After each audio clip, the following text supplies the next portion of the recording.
What could make a man who has spent 30 years of his life on the open ocean, a man who has seen storms that could snap a ship in two, abandon his post and refuse to ever set foot on a rig again? In today's first story, you will hear the account of David McIntyre, a veteran roughneck who worked his last shift on the Magnus platform in the North Sea. You will learn what he saw during that final, terrible storm in the winter of 2018. Before we descend into the cold, dark waters of these accounts, please consider subscribing and liking this video. It helps more than you know. Let us know in the comments where you are listening from tonight. Now, find a quiet place and prepare yourself for what lies beneath the waves. My name is David McIntyre, and for 32 years, the oil rigs of the North Sea were my home. I have worked on nearly every major platform from the Brentfield to the Magnus. I have seen greenhorns lose fingers. I have seen men break down from the isolation, and I have held on for dear life as waves taller than office buildings crashed over the deck. I thought I had seen everything the ocean could throw at a man. I was wrong. What I saw in November of 2018 on the Magnus platform, about 120 miles northeast of the Shetland Islands, was the reason I took my pension early and never went back. I live in a small cottage in Aberdeenshire now, as far from the coast as I can get. I still wake up with the screaming of the wind in my ears, but it is the silence that followed that truly haunts me. The storm came in fast, a real monster, even by North Sea standards. We had been on lockdown for almost 24 hours. The wind howled so loud you could not hear the man next to you speak. You just saw his mouth moving. The entire platform, a fortress of steel weighing thousands of tons, groaned and shuddered under the assault. Most of the crew were in the mess hall or their quarters, trying to ride it out with cards and coffee.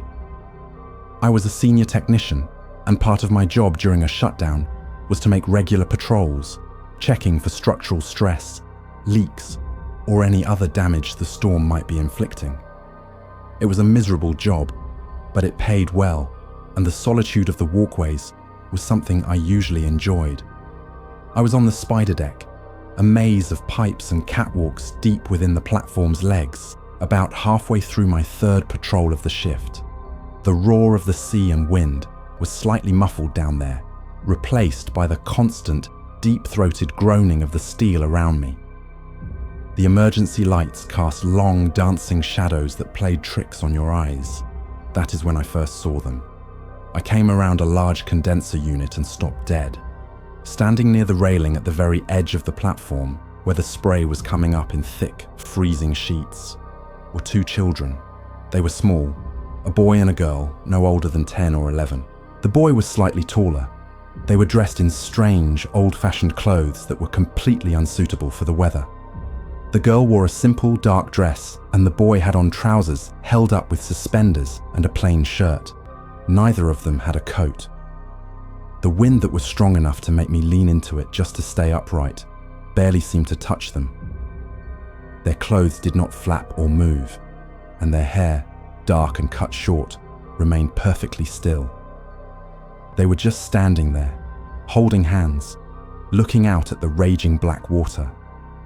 My first thought was one of utter disbelief. It was impossible. No child would ever be on a rig, let alone during a force 10 gale. We were over 100 miles from land. The last helicopter had left 2 days ago. I felt a surge of adrenaline, thinking they must be the children of a senior engineer or a visitor who had gotten horribly lost, a catastrophic breach of protocol. I started towards them, my heavy boots clanging on the metal grating. I had to shout over the storm. "Hey, you kids, what are you doing out here? You need to get inside right now." They did not turn around. They did not even flinch. It was like I had not spoken at all. I got closer, about 20 feet away, and shouted again, louder this time. "Can you hear me? It is not safe. Come with me." The girl slowly turned her head, followed by the boy. The movement was stiff, unnatural, like a doll's head turning. And that is when I saw their eyes. I have seen a lot of terrible things in my life. I have seen men crushed by equipment. I have seen the aftermath of fires. but I have never felt a coldness like the one that washed over me when I looked into their eyes. They were completely black. Not just the pupils, but the entire eye, from lid to lid. There was no white, no iris, just two solid orbs of polished, empty black. It was a depthless, soulless void. They looked at me, not with curiosity or fear, but with a flat, predatory emptiness. The faint human features of their faces, pale and waxy in the emergency lights, seemed like a poorly made mask stretched over something else entirely. There was no emotion in their expression, just a cold, analytical stare. This was wrong. This was fundamentally, primordially wrong. My mind scrambled for a rational explanation. A trick of the light, a symptom of fatigue from the long shift. But I knew what I was seeing. The boy took a small step towards me. His voice, when he spoke, was not a child's voice. It was a monotone, a flat, dead sound that seemed to cut right through the noise of the storm. "Can we come in?"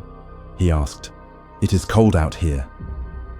The girl echoed his words, her voice identical in its unnerving lack of inflection. "Let us inside. We need to use the telephone." Their words were simple, almost polite, but the intent behind them felt ancient and malevolent. The air grew heavy, thick with a pressure that had nothing to do with the storm. My heart was hammering against my ribs, and a cold sweat broke out on my back, despite the freezing air. I knew with a certainty that defied all logic, that if I let them get any closer, if I said yes, something terrible would happen. It felt like I was standing on the edge of a cliff, and they were inviting me to jump. I could not speak. I just stared at their black, vacant eyes, unable to move. They took another step forward, in perfect unison. "We will not hurt you," the boy said, his head tilted at an unnatural angle. "We just need to get warm. Let us in." The way he said it made the hairs on my arms stand up. It was not a plea. It was a demand wrapped in a child's words. It was a lie. I finally found my voice, but it came out as a choked whisper. "Who are you? How did you get here?" The girl smiled, but it was not a real smile. It did not reach her eyes. It was a sharp, predatory baring of teeth. "We were invited," she said. "Now it is your turn. Let us in." A huge wave crashed against the platform leg below us, sending a tremor through the entire structure. The lights flickered, and for a second, we were plunged into total darkness. When they came back on a moment later, the children were gone. I stood there for a long time, shaking, my breath coming in ragged gasps. The spot where they had been standing was empty. There was nowhere they could have gone so quickly without me seeing or hearing them, even in the storm. I scanned the entire deck, my flashlight beam cutting through the gloom. There was nothing, just the endless, screaming wind and the crashing sea. I slowly backed away, never turning my back on the empty space, and then I ran. I ran like I'd never run in my life, scrambling up ladders and across catwalks until I burst into the control room. The two operators on duty looked at me in alarm. I was pale, gasping for air, and probably looked like I had seen a ghost, which in a way, I suppose I had. I tried to explain what I saw, but the words came out in a jumble. Children, on the spider deck, with black eyes. They looked at each other, then back at me with a mixture of pity and concern. The senior operator, a man named Angus, put a hand on my shoulder. "David, it's the storm," he said gently. "It gets to all of us. You're overtired. Go get some coffee and rest." I tried to argue, to make them understand, but they had already dismissed it as a hallucination, a trick of a tired mind in a high-stress environment. They logged it as me reporting signs of stress and sent me to my quarters. I did not sleep that night. I sat on my bunk, staring at the door, expecting to hear a small, polite knock. The storm raged on for another day, but I refused to leave my cabin. When it finally broke and the helicopters started flying again, I was the first one on the transport back to Aberdeen. I packed my bags, told my supervisor I was taking my retirement effective immediately, and walked away. I never told anyone the full story again. They would not have believed me. But I know what I saw on the Magnus platform that night. They were not children. I do not know what they were, but they came from the cold, black water, and they wanted to get in.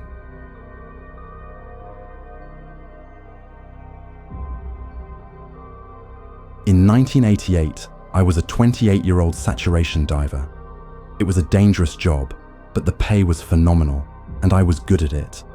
I was part of a small, specialized team that could work at extreme depths for weeks at a time, living in a pressurized chamber on the support vessel. That summer, we were given a job that no one wanted. We were contracted by a salvage company to work on the wreckage of the Piper Alpha. For those who do not know, the Piper Alpha was an oil platform in the North Sea that exploded on July 6, 1988. 167 men died. It was, and still is, the deadliest disaster in the history of offshore oil. Our job was to perform initial surveys of the wreckage, which lay in 474 feet of water, and to help with the initial stages of the recovery effort. The mood on our vessel, the DSV Seeker, was grim from the moment we arrived on site. The sea was calm, but the air felt heavy. Below us lay a tomb. We all knew men who had died on that rig. The diving community is a small one. My own friend, Robert, had been on Piper Alpha that night. His body was never found. Living in the saturation chamber is a strange existence. You are sealed in a small metal tube with a few other men, breathing a helium-oxygen mix that makes your voice sound like a cartoon character. You are completely isolated from the outside world. Your only link, a small communications unit. The pressure is immense. You live, eat, and sleep in that capsule for up to 28 days at a time. The only escape is when you go out to work, descending to the seabed in a diving bell. My first descent to the wreckage is seared into my memory. The diving bell is a cramped, cold sphere of steel. As it is lowered through the dark water, the only light comes from the small portholes and the instrument panels. As we neared the seabed, the external lights of the bell switched on, cutting through the murky darkness. The wreckage of Piper Alpha appeared in the beams. It was not a rig anymore. It was a skeletal, twisted mass of blackened steel, a monument to a violent end. It looked like a dead mechanical beast, its bones scattered across the seafloor. The scale of the destruction was breathtaking. Huge sections of the platform were just gone, vaporized in the explosion. Other parts were bent and warped into impossible shapes. My dive partner, a quiet man named Gregor, and I exited the bell. Out here, the only sounds were the hiss of our breathing regulators and the gentle hum of the umbilical that supplied our gas and communications. It was an incredibly eerie silence. We were tasked with surveying the accommodation block, which had broken away and fallen to the seabed almost intact. That is where most of the men had been trapped. As we swam towards it, I felt a deep, oppressive cold that had nothing to do with the water temperature. It was a feeling of profound sadness, of a place where a great deal of suffering had occurred. We reached the exterior of the block. It was lying on its side, a huge dark shape in the gloom. Many of the portholes were shattered. We swam along its length, our lights probing the darkness. That is when I first heard it. Faintly, through the comms in my helmet, I heard a sound. It sounded like tapping, a rhythmic, metallic tapping. I stopped and held my breath, listening. It was still there. Tap, tap, tap. I keyed my own comm. "Gregor, do you hear that?" His voice came back, tinny and high-pitched from the helium. "Hear what, Mike? I don't hear anything but the usual." I listened again. The tapping was gone. I shook my head, blaming it on the strange acoustics of the deep or my own nerves. We continued our work, taking photographs and measurements. I was swimming past a row of portholes, shining my light into each one. The rooms inside were filled with silt and debris, frozen in time. In one room, I saw a table with a coffee mug still sitting on it. The sight sent a shiver down my spine. These were the places where men had lived, laughed, and slept just weeks before. As I moved my light to the next porthole, I saw a face. For a fraction of a second, my light illuminated a man's face staring out at me from the darkness inside. He was pale, with wide, terrified eyes, and his mouth was open in a silent scream. His hair was floating around his head like a dark halo. I cried out in shock, stumbling backward in the water.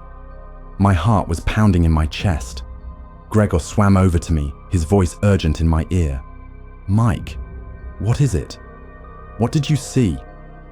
I pointed a trembling hand at the porthole. There was a man inside. He was looking at me. Gregor shone his own powerful light into the same window. The room was empty. There was nothing but floating debris and a thick layer of silt on the floor. "There's nothing there, mate," he said, his voice gentle. "The mind plays tricks on you down here. It's the pressure, the dark. Let's head back to the bell for a bit." I knew he was right, or at least he had to be. There was no one alive in there.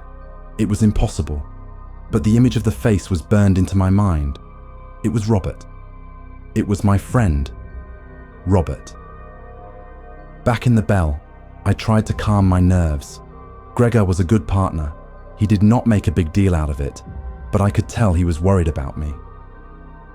The rest of that day's dive passed without incident, but I could not shake the feeling that we were being watched. Every shadow seemed to hold a shape. Every creak of the wreckage sounded like a footstep. Over the next few days, it got worse. The tapping sound returned, sometimes faint, sometimes so loud, it sounded like someone was hitting the hull right next to my head with a hammer. Gregor never heard it. I started hearing whispers on the comms, faint voices buried under the static. They were just fragments of words, not clear enough to understand, but they were there. I knew they were. The visions became more frequent. I would see figures moving in the periphery of my vision, dark shapes flitting between the twisted girders of the wreckage. Once, I was working on cutting a piece of debris when I felt a hand on my shoulder. I spun around, my heart leaping into my throat. There was no one there. Gregor was a good 50 feet away, working on a different section. I was starting to unravel. I was not sleeping well back in the saturation chamber. Every time I closed my eyes, I saw Robert's face, his eyes wide with terror. I kept my experiences to myself after that first incident. I knew that if I told the dive supervisor, they would pull me off the job immediately and I needed the money. I told myself it was just the stress, the helium, the deep. The final dive was the one that broke me. We were tasked with entering a section of the accommodation block to retrieve some documents from the captain's office, if possible. The entry point was a large, jagged hole torn in the side of the module. Gregor went in first. I followed, my light cutting a nervous path through the pitch-black interior. The water inside was still and thick with suspended silt. We moved slowly down a corridor, the walls covered in a strange, slime-like growth. Our fins kicked up clouds of silt, reducing visibility to almost zero. It was like swimming through a nightmare. We reached the office. The door was gone. The room was a mess. Furniture overturned, papers floating like dead leaves in the water. As Gregor searched the filing cabinets, I kept watch at the doorway. My light played over the dark corridor outside.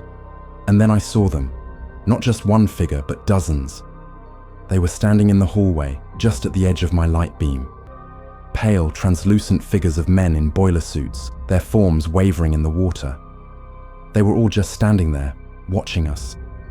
Their faces were indistinct, but I could feel the weight of their collective gaze. I could feel their sorrow, their anger, their confusion. I was paralyzed with a fear so absolute, it felt like my lungs were collapsing. I could not breathe. I could not move. I could not even scream. One of the figures lifted its arm and pointed. Not at me, but past me, towards Gregor. I finally found my voice and screamed his name into the comm. Gregor turned around, startled. The figures in the hallway began to move towards us, not swimming, but gliding through the water, their feet not touching the floor. They flowed into the office, their silent, accusing eyes fixed on us. I grabbed Gregor and pulled him away, scrambling back out of the jagged hole in the hull. We swam for the bell as fast as we could, not daring to look back. I never went back to the wreckage. When our saturation period was over, I told the company I was done. I quit saturation diving for good. I know what the doctors would say. Nitrogen narcosis, psychological trauma, hallucinations brought on by extreme conditions. But I know what I saw in the dark waters surrounding the wreck of the Piper Alpha. I saw the ghosts of 167 men, trapped in their steel coffin at the bottom of the sea.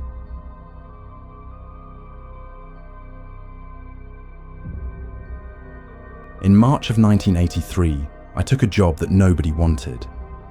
I was a safety inspector for a major oil company, and my assignment was to spend 2 weeks alone on the Seaforth Highlander, a semi-submersible platform that was on standby duty in the Hibernia oil field, off the coast of Newfoundland. A skeleton crew had just taken their leave, and my job was to perform a full systems check and safety audit before the new drilling crew arrived. I was completely alone. The reason nobody wanted the job was because of where the Highlander was stationed. It was less than a mile from the spot where the Ocean Ranger had gone down a year earlier, in February of 1982. The Ocean Ranger was the biggest semi-submersible rig in the world at the time, and it was considered unsinkable.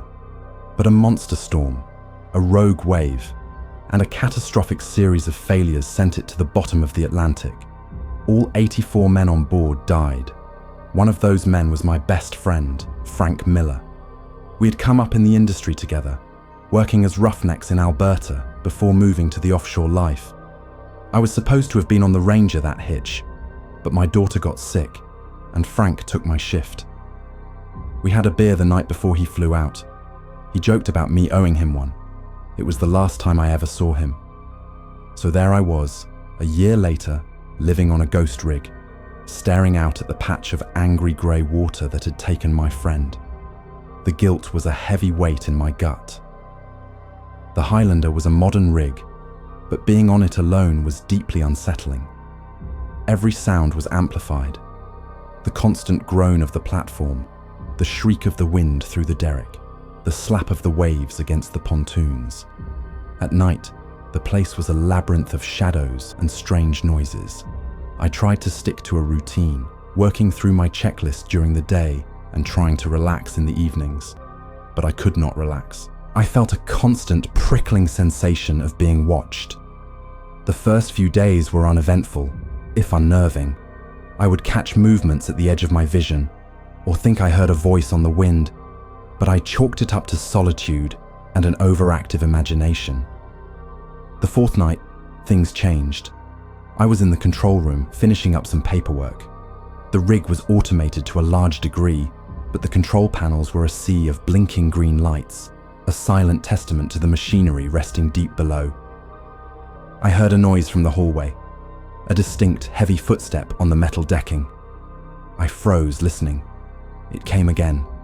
Thump, thump, thump.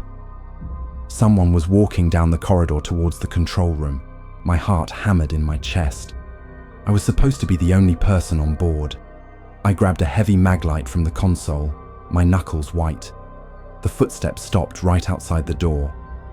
I held my breath, staring at the door, waiting for the handle to turn. Seconds stretched into what felt like an eternity. Nothing happened. Finally, I mustered the courage to move. I flung the door open, shining the flashlight beam into the empty hallway. There was no one there. I checked the entire accommodation block, room by room. Nothing. I tried to rationalize it.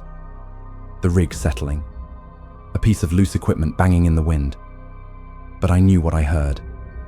It was the sound of a man in heavy work boots. The next day, I was inspecting the mud pits. It was a messy, noisy job. As I was checking a valve, the main pump for the pit next to me suddenly roared to life. It was impossible. The system required a manual startup from the control room. I scrambled back as thick, cold drilling mud began to churn and bubble.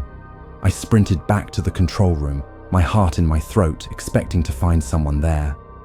It was empty, just as I had left it. The switch for the pump was in the off position, but the console showed it was running at full power. I had to use the emergency override to shut it down.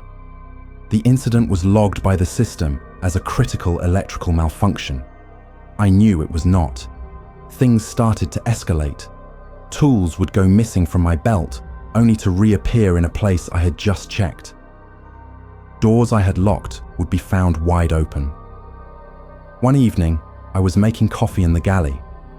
I turned my back for a second to get a cup, and when I turned back, the words "get off" were written in the condensation on the stainless steel refrigerator door. The letters were crude, as if traced by a trembling finger. I was no longer just spooked. I was terrified. I felt like I was being hunted, toyed with by something I could not see. I started talking to myself, just to break the oppressive silence. And sometimes I felt like I got a reply, a whisper on the wind that sounded like my name, or a sudden, inexplicable cold spot in a warm room. The feeling of being watched was constant now. I felt most vulnerable in my small cabin at night. I would lie in my bunk, listening to the noises of the rig, my ears straining for the sound of those heavy footsteps in the hall. The 10th night was the worst. A storm was blowing in, and the rig was pitching on the growing swells. The wind screamed. I was in my cabin, trying to read a book when the power went out. The entire rig was plunged into absolute blackness. The silence was instantaneous and terrifying. The drone of the generators, the hum of the ventilation, everything just stopped. The only sound was the howling of the wind and the sea. The emergency lights should have kicked in immediately, but they did not. I fumbled for my flashlight, my hands shaking so badly I could barely hold it. I clicked it on, its beam a lonely spear in the oppressive dark, and then I heard it. From the other end of the accommodation block, it was a man, crying. Not just crying, but sobbing. A deep, gut-wrenching sound of pure despair. It was a sound I had only heard once before, from Frank, the day his father died. The sobbing slowly grew closer, echoing down the dark corridor. It was accompanied by the sound of those slow, heavy footsteps. Thump, sob, thump, sob. He was coming for me. I backed into the corner of my room, holding the flashlight out like a weapon. The sobbing stopped right outside my door. The doorknob began to rattle violently. I aimed the light at the door, expecting it to burst open. Suddenly, my radio, which was sitting on the nightstand, crackled to life. A voice, thick with static, but undeniably Frank's, came through the speaker.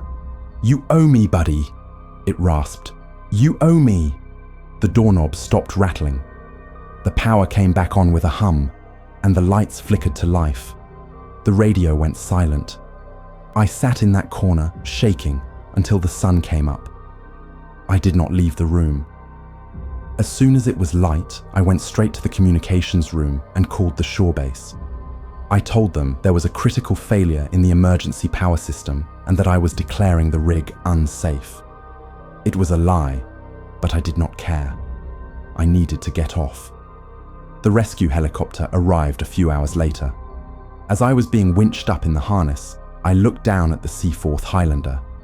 For a brief moment, I saw a figure standing on the heli deck. A man in an orange boiler suit, his arm raised in a wave. It was Frank. Then he was gone. I never set foot on an oil rig again.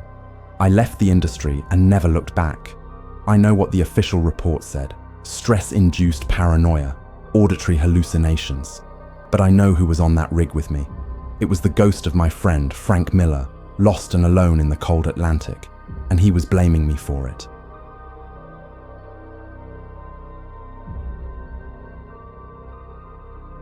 I worked as a roughneck on the Atlantis Deepwater, a semi-submersible platform operating in the Gulf of Mexico, back in 2014. We were drilling in the Green Canyon, some of the deepest water anyone had ever drilled in. We were nearly 200 miles from shore, in water that was over 7,000 feet deep. Down there, it is another world. The pressure is crushing, and the darkness is absolute. The things that live in that abyss are things we are not meant to see. Sometimes they find their way to the surface. My job was mainly manual labor on the drill floor, hard, repetitive, and dangerous work. But the part of the rig that always gave me the creeps was the brine intake system. The rig draws in thousands of gallons of seawater from the deep to use for various processes, including cooling and ballast. The main intake filters were massive and had to be cleaned every few weeks. It was a disgusting job, pulling out all the marine life and gunk that got sucked up. Usually it was just strange-looking deep-sea fish, squid, and other unidentifiable bits of biology. But in August of 2014, we pulled up something different. The alarms for the intake system had been going off for a day, indicating a major blockage. A team of us were sent down to haul up the primary filter cage. It was heavier than usual, needing a winch to get it onto the deck. When we got it open, the smell hit us first. It was a coppery, sour smell, like spoiled meat and seawater. Inside, instead of a mass of dead fish, the cage was filled with a single, massive clump of something we had never seen before. It was a gelatinous, pulsating mass about the size of a small car. It was mostly a dark, purplish black, but it was shot through with thin, bioluminescent veins that pulsed with a soft, milky white light. It looked organic, but not like any animal or plant we knew. It was covered in a thick, mucus-like slime and seemed to gently contract and expand, as if it were breathing. The rig's medic and the onboard engineer came to look at it. They were as baffled as we were. The engineer, a guy named Harris, took a sample of it. When he cut into it with a knife, it let out a soft, sighing sound, and the milky light in its veins flared brightly for a moment.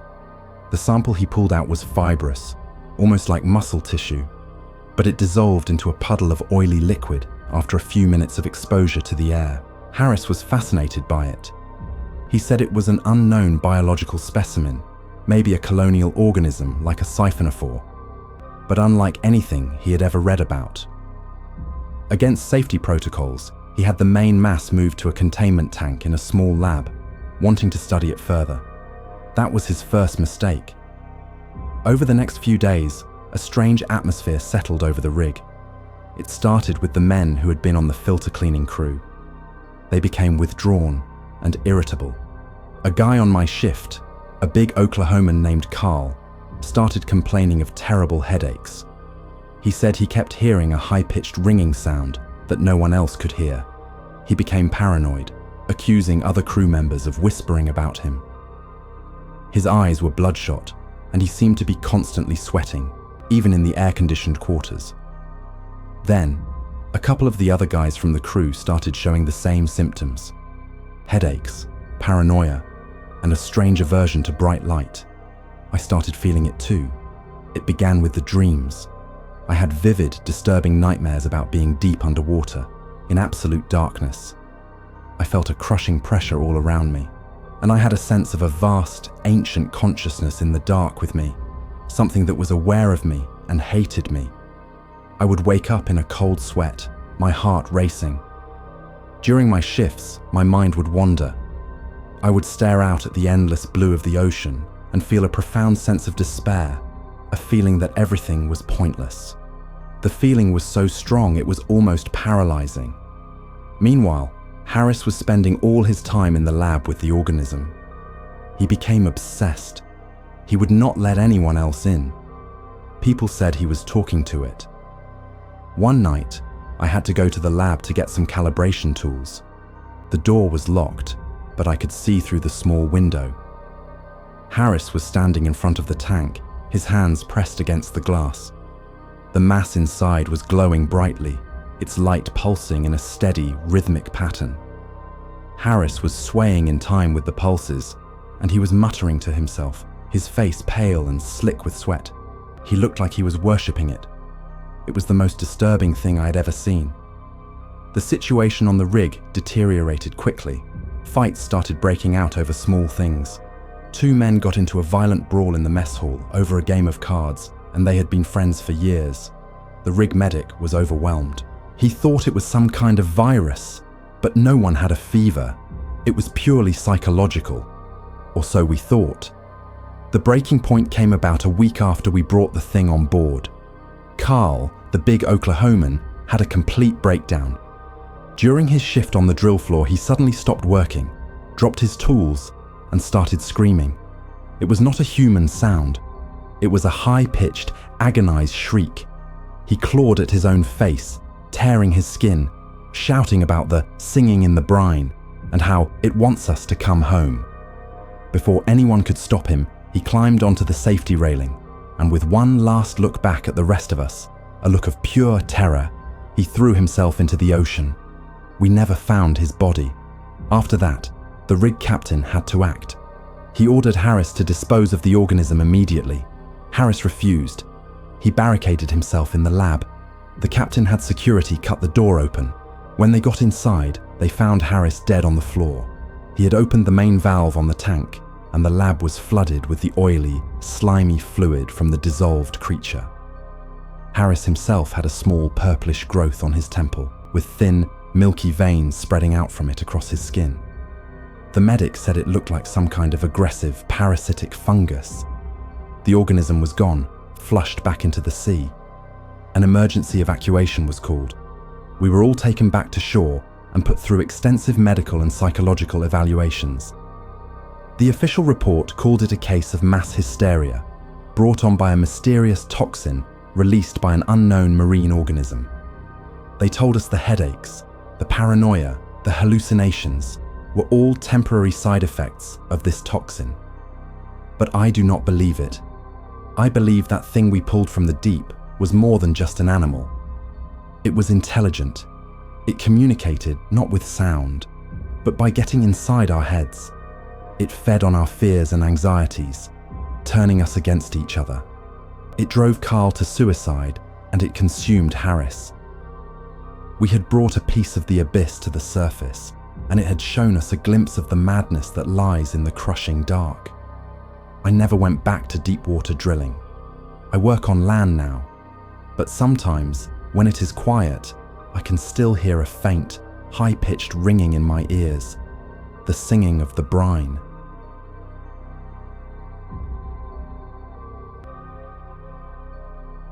In the summer of 2019, I was working on the Stena Clyde, a semi-submersible drilling rig operating off the coast of Victoria, Australia. My bunkmate for that 6-week hitch was a 24-year-old kid from England named Alex Gibbs. He was a good lad, quiet, hard-working, always had a book with him. He was saving up to go traveling with his girlfriend. He was just a normal guy with a normal life ahead of him. What happened to him on that rig was anything but normal. Alex Gibbs is a real person. And on July 3rd, 2019, in the middle of his shift, he walked to the edge of the rig and vanished without a trace. The official investigation concluded it was a probable suicide. I know better. I was there. I saw how he changed in the weeks leading up to his disappearance. He did not jump. He was taken. Alex was a scaffold builder. His job involved working at height, often on the outside of the rig structure, exposed to the elements. He was experienced and always meticulous about his safety gear. He was not a daredevil. In the first couple of weeks of the hitch, he was his usual self. We would chat in the evenings about books, about his travel plans. He was excited about the future. The change was gradual at first. It started with him complaining that he was not sleeping well. He said he was having strange dreams, but he could not remember them when he woke up, just a lingering feeling of dread. Then he started talking about the noises. He claimed he could hear a low humming sound at night, a sound that seemed to be coming from beneath the rig, from the water itself. I could not hear anything, and neither could anyone else, he asked. We told him it was just the generators or the pumps, the normal sounds of a working rig, but he was insistent. He said this sound was different. He said it felt alive. He became obsessed with it, spending hours of his downtime just standing at the railing, staring down at the dark water. His behavior grew more erratic. He stopped reading. He barely ate. He lost weight, and dark circles appeared under his eyes. He started talking to himself in whispers. One afternoon, I came back to our cabin and found him standing in the middle of the room, completely still, just staring at the wall. I asked him if he was okay. He turned to me slowly, and his eyes were wide with a fear I had never seen in a person before. "They're watching me," he whispered. "From the windows. They watch me when I'm working." I asked him who was watching him. He just shook his head and said, "The ones from the water. They have no faces." I was getting seriously worried. I went to the rig medic and told him about Alex's behavior. The medic had a chat with him, but Alex was clever. He played it down, said he was just stressed and tired. The medic gave him some sleeping pills and told him to get more rest. The pills did not help. If anything, they made him worse. He started becoming more reclusive, avoiding contact with the rest of the crew. But he would talk to me sometimes, late at night in our cabin. He told me that he was seeing them even when he was awake now. He described them as tall, thin figures, like shadows, that would stand at the edge of his vision. He said he saw them clinging to the legs of the rig, just below the surface of the water, their shapes distorted by the waves. He became convinced they were after him, that they had chosen him for some reason. He started making strange little symbols out of wire and tape and hiding them around our cabin. He said they were for protection.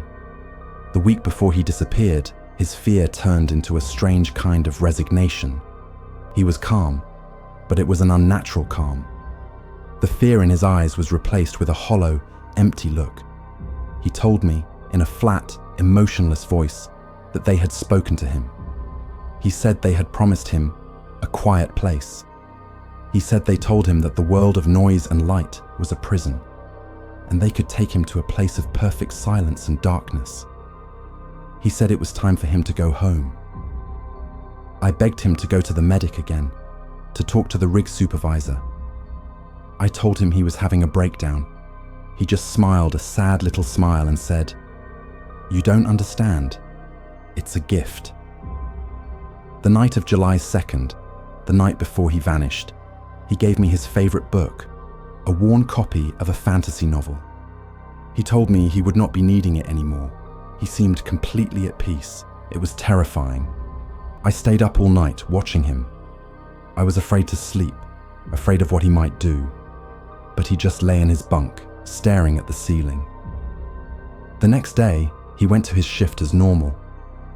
I warned his supervisor to keep a close eye on him, told him Alex was not well. The supervisor promised he would. Alex was part of a team dismantling some scaffolding on the main deck.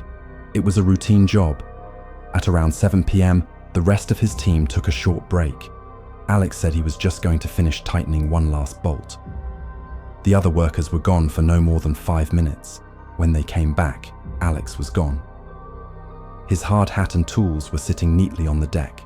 His safety harness was lying next to them, unclipped. An extensive search was launched immediately. Divers searched the water around the rig. Helicopters searched the sea for miles in every direction. They found nothing, not a single trace. The investigation found that he had unclipped his own harness, walked to the edge of the rig, and disappeared over the side. There were no witnesses. The company ruled it a suicide, a tragic case of mental health issues in a high-stress environment. His family was devastated. I was interviewed by the police and the company investigators. I told them everything about his paranoia, about the figures he was seeing, about his belief that things from the water were talking to him. They noted it all down, but they looked at me with pity. They saw it as clear evidence of a young man losing his grip on reality. They did not see it as evidence of anything else. But I know what I saw. I saw a man being systematically broken down, not by stress or by mental illness, but by something external, something that preyed on his mind. I do not believe Alex Gibbs jumped from that rig. I believe he finally answered the call of the faceless things in the water. He walked to the edge, and he let them take him to the quiet place they had promised. I left the offshore industry after that hitch. I could not stand being out on the water anymore. Every time I looked at the dark surface of the ocean, I could not help but wonder what was looking back.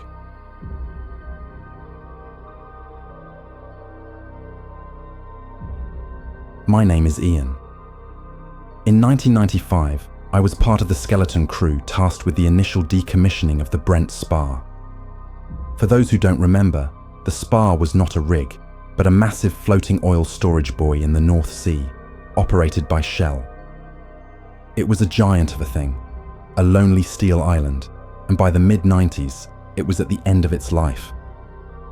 The plan was to sink it in the deep Atlantic, a decision that caused a huge public and environmental outcry, led by Greenpeace. We were the handful of men sent out to shut it down, to flush the tanks and prepare the old beast for its journey to the scrapyard or the seabed. The atmosphere on the Spar was deeply melancholic. A structure that had once housed dozens of men, a place of constant noise and activity, was now almost silent. Our footsteps echoed in the empty corridors and vast cavernous chambers. Most of the machinery was powered down, leaving only the hum of the life support and our small portable generators. It felt like we were walking through the corpse of some great leviathan, and our job was to perform the last rites. We were a small team of specialists, and the isolation was more profound than on any active rig I had ever worked on. I first heard the sound about a week into the job. It was late, during my night watch. I was in the main control room, a space designed for 20 people, sitting alone with a cup of tea and a book. The only sounds were the gentle creak of the spar as it rode the gentle swells and the whisper of the ventilation. Then, underneath those familiar sounds, I heard something else. It was faint, a low, melodic hum. It was not the discordant groan of stressed metal or the drone of a distant pump. This was a structured sound, a series of rising and falling tones that was almost musical. It seemed to be coming from the very structure of the spar itself, vibrating up through the soles of my boots. I got up and walked around the control room trying to pinpoint the source. It was everywhere and nowhere at once. I went out onto the deck. The night was clear and cold, the sky brilliant with stars. The sound was clearer out here, seemingly rising from the black water that lapped against the hull far below. It was beautiful, in a strange, haunting way. It was a sound of profound loneliness, a lament that seemed to resonate with the emptiness of the spar and the vast, dark ocean around us. I stood there for over an hour, just listening, completely mesmerized. The next day, I asked the rest of the crew if they had heard anything unusual the night before. They all looked at me like I was mad. Our supervisor, a no-nonsense man named Gavin, told me I was hearing the ghost in the machine, his term for the strange noises an old structure makes as it cools down and settles. I tried to explain that this was different, that it was musical, but they just laughed it off. I was the new man on the team, and I did not want to be branded as the crazy one, so I dropped it. But I knew what I had heard. The sound came back every night, always around the same time, just after midnight. It became the focal point of my existence on that platform. During the day, I would go about my work, flushing pipes and sealing valves, but my mind was always on the coming night, waiting for the music to begin. I started to explore the spar, trying to find where the sound was strongest. I descended deep into its structure, into the vast, dark ballast tanks and machinery spaces that had not seen a human being in years. The sound was always stronger down there, in the cold, dark heart of the buoy. It vibrated through the steel, a siren song calling me deeper.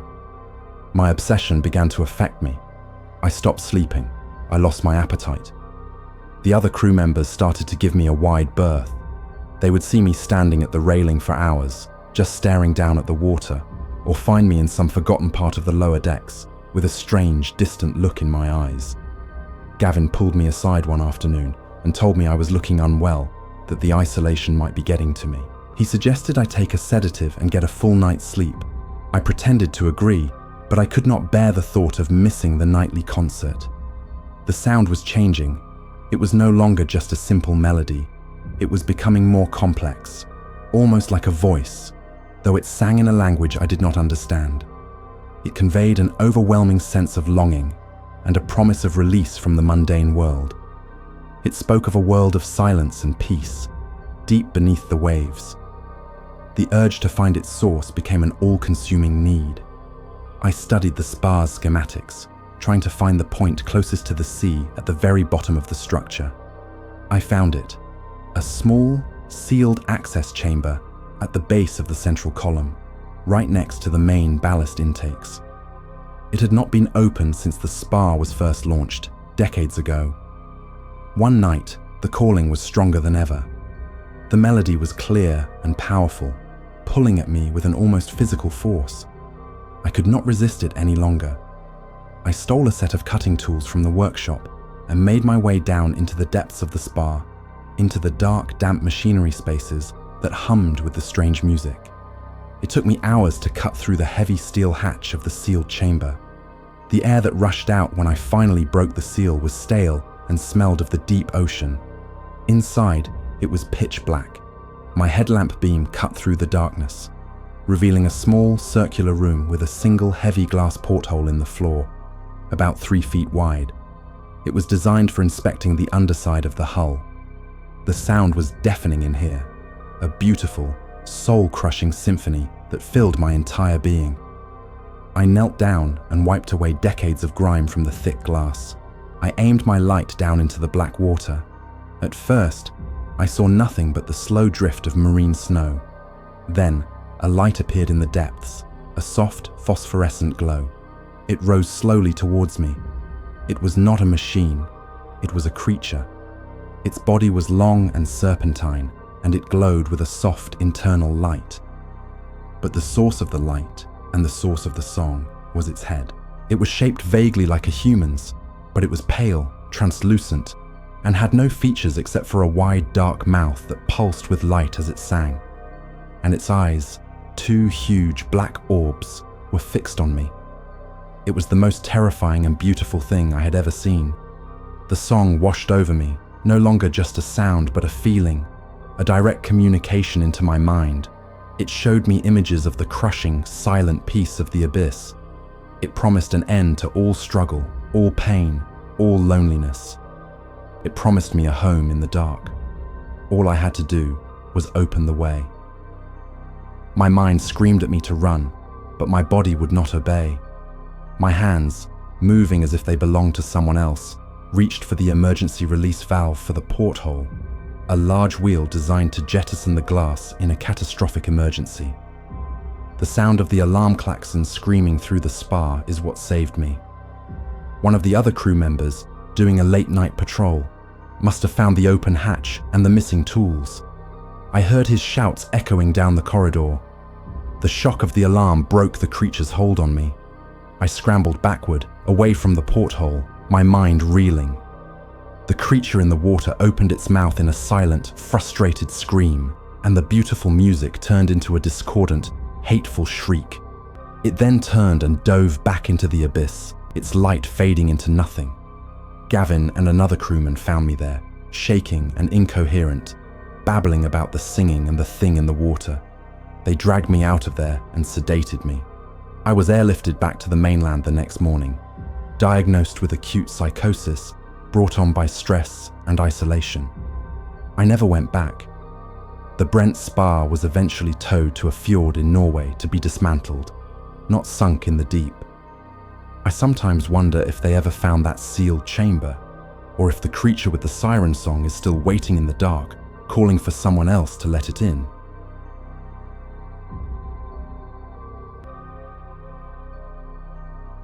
In April of 2010, I was working as a floor hand on the Discoverer Enterprise, a deep-water drillship operating in the Gulf of Mexico. We were about 30 miles southeast of the Macondo prospect, where another rig, the Deepwater Horizon, was drilling. Life on a drillship is a strange mix of extreme boredom and moments of high-stakes intensity. For weeks it was the same routine. 12 hours on, 12 hours off.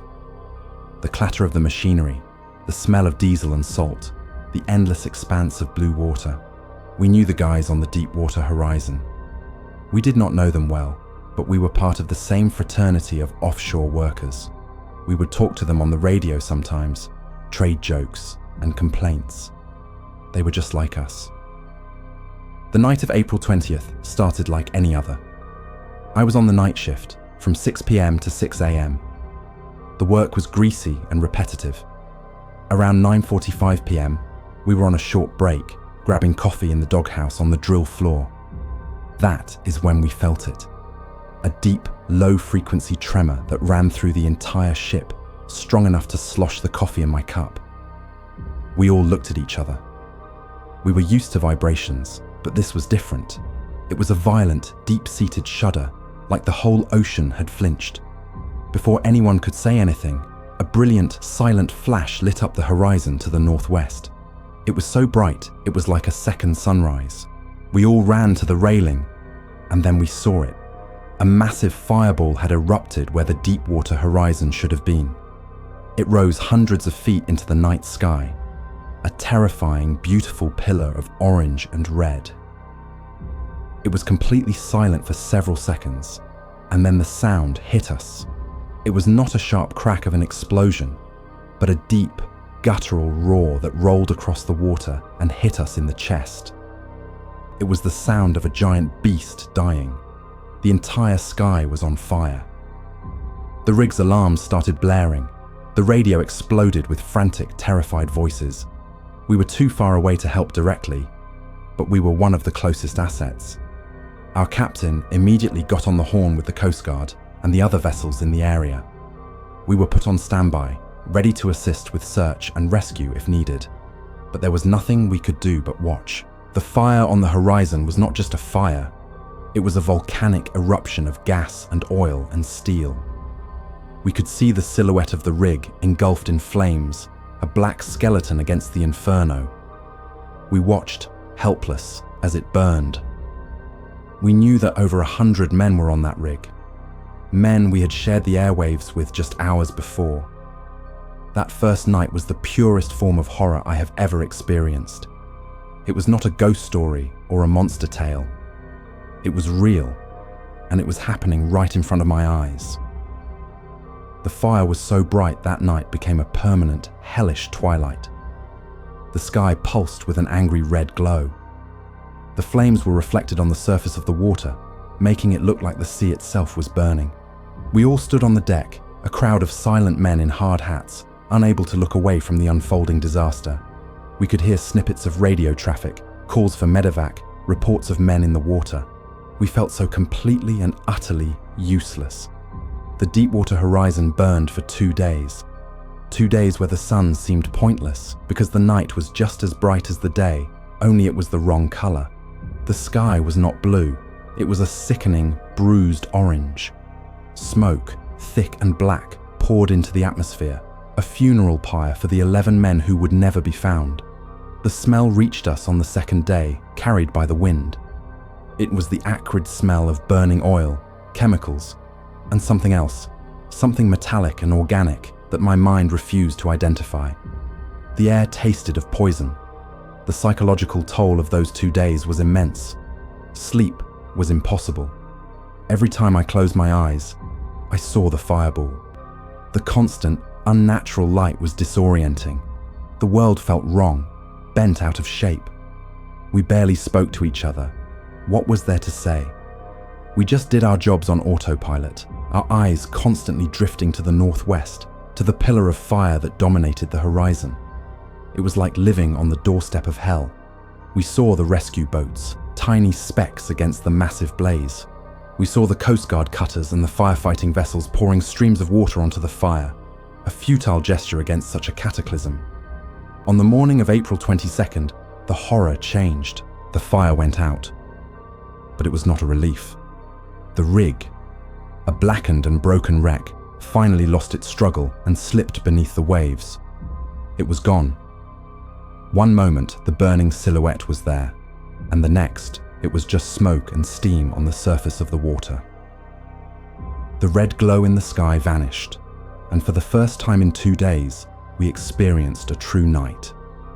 The darkness felt heavier than ever before. But the disaster was not over.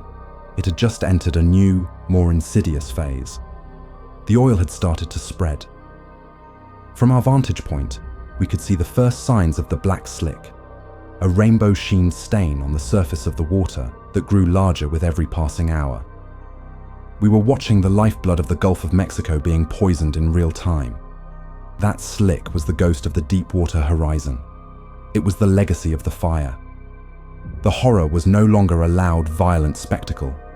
It was a silent, creeping death that was spreading across the ocean. We stayed on location for another week, assisting with the initial containment efforts. It was a grim, depressing task. The scale of the spill was soul-crushing. We sailed through waters that were no longer blue, but a thick, black sludge. We saw dolphins arcing through the oily water, their bodies coated in it. We saw sea turtles struggling to lift their heads above the slick. We saw a sea that was dying. The silence from the Macondo wellhead was the most terrifying sound of all. It was the sound of millions of gallons of oil gushing unchecked into the ocean, a wound in the earth that would not stop bleeding. I quit the industry after that hitch. I could not do it anymore. I could not be a part of the machine that was capable of that kind of destruction. People talk about horror in terms of monsters and ghosts, but I saw a real monster. It was a pillar of fire that turned the sky red. It was a silent, black slick that choked the life out of the ocean. The 11 men who died on the Deepwater Horizon were the first victims, but the horror they unleashed that night continues to haunt the Gulf to this day. I know, because I was there to witness its birth.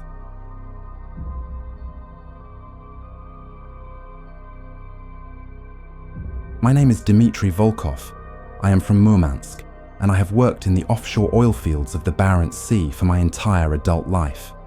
In 2005, I was a mechanic on the GSF Arctic Fool, a state-of-the-art Norwegian jack-up rig. We were drilling in a sector near the Russian maritime border. The Barents Sea is an unforgiving place, especially in late autumn. The weather can turn on you in an instant, and that November, it did. A storm of unprecedented violence blew in from the pole. We called it a bura, a savage, freezing wind that brings with it blinding snow and ice. The rig was rated to handle it, but a series of catastrophic failures, the kind that only happen when everything goes wrong at once, left us dead in the water. First, a major electrical fire knocked out our primary generators. Then, the anchors began to drag on the rocky seabed.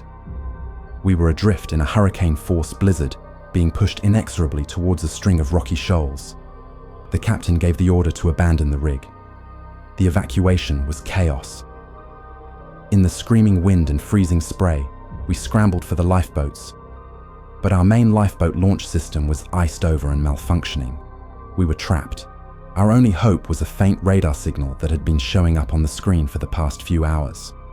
It was an old Soviet-era platform, a relic of the Cold War called the Polyarnaya Zvezda, or Polar Star. It had been decommissioned and abandoned over 15 years ago. According to the charts, it was a ghost rig, a navigational hazard to be avoided. Now, it was our only chance of survival. The captain managed to use the thrusters on the emergency power to guide our crippled rig on a collision course. The impact was brutal. Our rig slammed into the leg of the Polyarnaya Zvezda, with a sound of tortured metal that I will never forget. In the brief, terrifying moments that followed, we threw grappling lines and emergency ladders across the gap between the two platforms. In the middle of a polar storm, 30 of us made a desperate, terrifying leap from our modern dying rig to the rusting, frozen hulk of the Soviet ghost. The Polyarnaya Zvezda was a nightmare. It was coated in a thick layer of ice, making every surface a death trap. The wind howled through its rusting, skeletal superstructure. It was a monument to decay. We found a way into the main accommodation block, forcing open a frozen door. The air inside was colder than a tomb and smelled of rust, mildew, and something else.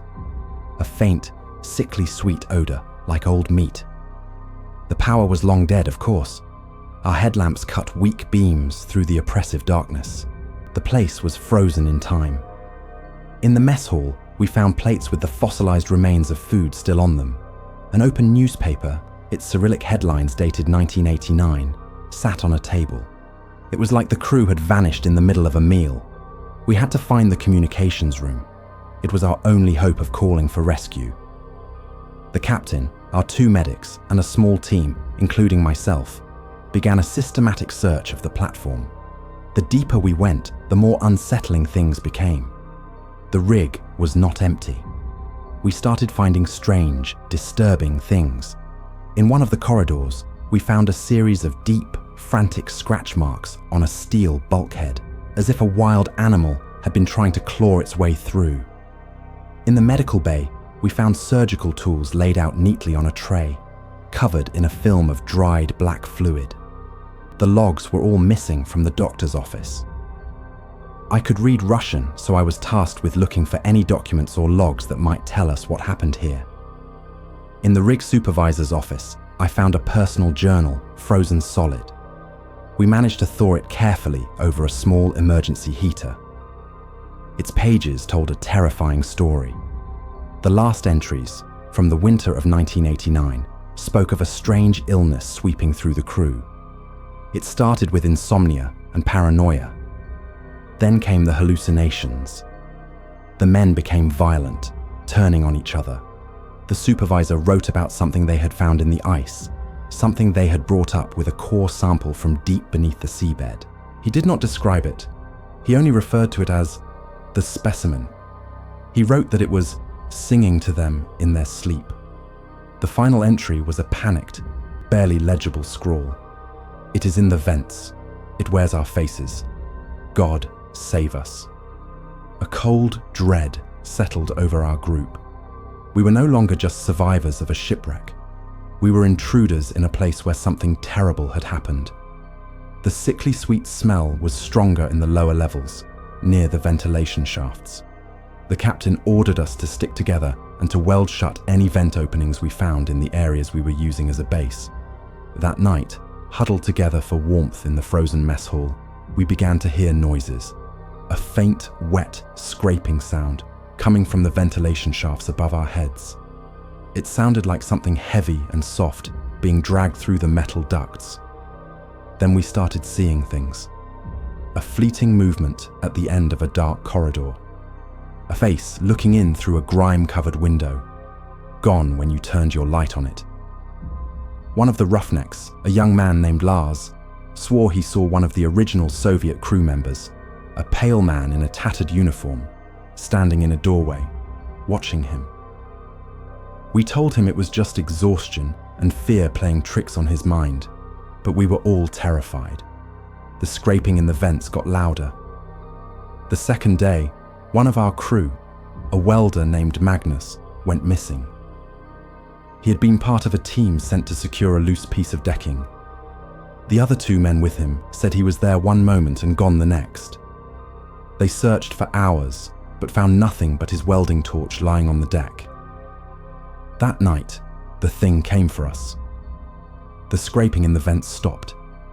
A heavy, wet thud came from the corridor outside the mess hall.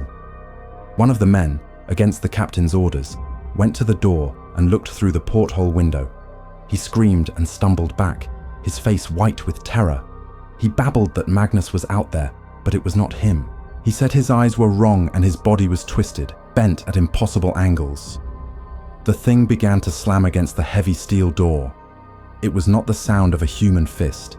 It was a wet, heavy, powerful impact, like a side of beef being thrown against the metal. It wanted in. It began to tear at the door, its claws or whatever it had, screeching against the steel. And then we heard its voice. It called out to us, not through the door, but from the vents above us. And it used Magnus's voice. It pleaded with us to open the door, said it was cold and scared. Then it began to cycle through other voices, some Russian, some Norwegian, a horrifying chorus of its past victims. We were trapped in that room for what felt like an eternity, listening to the monster outside as it tried to get to us. It was intelligent. It began to test the structure, looking for a weak point. We could hear it climbing on the outside of the module, scraping at the windows. We were 30 men, armed with nothing but flare guns and scavenged tools, facing something that had consumed an entire rig crew 15 years ago. Just as we thought the outer window was about to break, we heard the sound of a helicopter. The storm had broken. A Russian rescue chopper had picked up the faint signal from our rig's emergency beacon. The sound of the helicopter scared the creature away. It scrambled off into the labyrinthine structure of the rig. The rescuers winched us up one by one. As I was being lifted into the sky, I looked down at the Polyarnaya Zvezda. In a dark, shattered window in the accommodation block, I saw a pale, twisted face looking up at me. It was wearing Magnus's face, and it was smiling.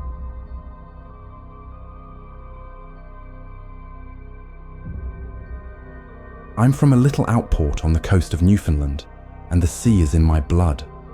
My father was a fisherman, and his father before him. I broke the tradition and went to work on the oil rigs. For 10 years, starting in the late 1990s, I worked as a crane operator on the Hibernia platform. The Hibernia is an incredible piece of engineering, a massive gravity-based structure designed to withstand a direct hit from a million-ton iceberg. But the old people have a saying, you can build your house of stone, but the sea will always find a way in. I believe that platform is cursed. It sits on the Grand Banks, a place that has claimed thousands of ships and lives. The sea remembers, and it doesn't like trespassers. I felt it from my first hitch. There was a coldness to the place that had nothing to do with the North Atlantic wind, a feeling of being unwelcome. The other men, most of them from away, just saw it as a job, a block of steel and concrete. They didn't feel the history of the water it stood in. They didn't see the signs. I did. I saw the bad omens, the strange behavior of the seabirds that would sometimes fly into the platform and kill themselves. The way the fog would roll in without warning, so thick you couldn't see the water from the deck, making the platform feel like it was floating in a grey void. The accidents started small. A man would slip on a perfectly dry deck and break his arm. A vital piece of equipment would fail a safety check for no discernible reason. These things happen on rigs, and they were always logged as human error or mechanical failure. But I saw a pattern. There was a malevolence to it, a feeling of intent. It was like the rig itself, or something on it, was testing its limits, seeing what it could get away with. I tried talking about it once in the mess hall, mentioning the old stories about the Grand Banks. The other guys just laughed at me, calling me a superstitious old fool. After that, I kept my thoughts to myself. I just watched, and I waited. In the early 2000s, things got worse. The accidents became more serious, more frequent. There was a real incident, you can look it up, where a piece of equipment, a subsea flowline connector, fell from a crane. It weighed several tons. It missed a group of workers by inches, punching a hole clean through the deck plating where they had been standing moments before. The official report blamed a faulty hydraulic coupling, but I was in the crane cab next to the one that dropped it. I knew the operator, a steady man named Ken. He swore on his children's lives that the controls just went dead in his hands. He said it felt like something else had taken over. Another time, a young roughneck was working on the drill floor. A chain snapped. Not an old chain, but a new one, rated for 10 times the load it was under. It whipped across the deck like a steel snake and caught him across the legs, nearly severing them. He survived, but he would never walk again. The investigation found a microscopic flaw in the metal of that particular link. It was a 1 in a million chance. But on the Hibernia, 1 in a million chances seemed to happen every few months. The place I felt the curse most strongly was in the utility shaft. It's a massive concrete leg that goes all the way down to the seabed, housing all the pipes and cables. It's a dark, cold, echoing place, and you have to take a slow industrial elevator to get down to the lower levels. I always hated going down there. You could feel the weight of the ocean pressing in on you. The air was heavy, and you always felt like you were being watched from the deep shadows between the pipes. One winter, a maintenance worker named Tom had to go down to the base to inspect a valve. He was a solid, reliable man, not prone to flights of fancy. He was down there for about an hour. When he came back up, he was as pale as a ghost and shaking so badly he could barely speak. He told his supervisor that while he was working, he heard a sound, a tapping sound coming from the other side of the concrete wall, the wall that was holding back the entire North Atlantic Ocean. He said it was a rhythmic tapping. Tap, tap, tap, tap. He said it sounded like a signal, like someone was knocking, trying to get in. His supervisor sent another team down to check. They heard nothing. They tested the wall with sensors. It was perfectly solid. Tom was put on medical leave for stress. He never came back to the rig. Everyone else dismissed it as a hallucination, the strange acoustics of the shaft playing tricks on him. But I believed him. The sea was knocking. It wanted in. The event that finally made me quit happened in 2003. A series of rogue waves generated by a distant storm hit the platform. This was not unexpected, and the Hibernia was built for it. But one wave was bigger than the rest, a freak wall of water that hit the platform with incredible force. It shattered a window in the accommodation block, a window that was over 80 feet above the normal sea level. The man in that room, a geologist named David, was swept out of his own bed and into the churning ocean. His body was never found. The official report called it a tragic, unavoidable act of God. But I had been in my crane cab, high above the main deck, when that wave hit, and I saw something in the water just before the impact. For a split second, as the wave rose up, I saw a shape in its face. It was not just water. It was darker, more solid. It looked like a colossal, shadowy hand, and it was aimed directly at that window.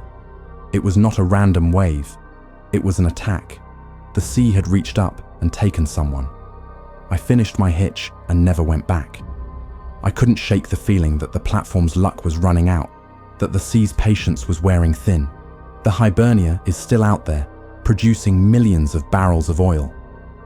The company calls it one of the safest platforms in the world. But I know that it stands on borrowed time, in a place of great sorrow, and sooner or later, the sea always collects its debts.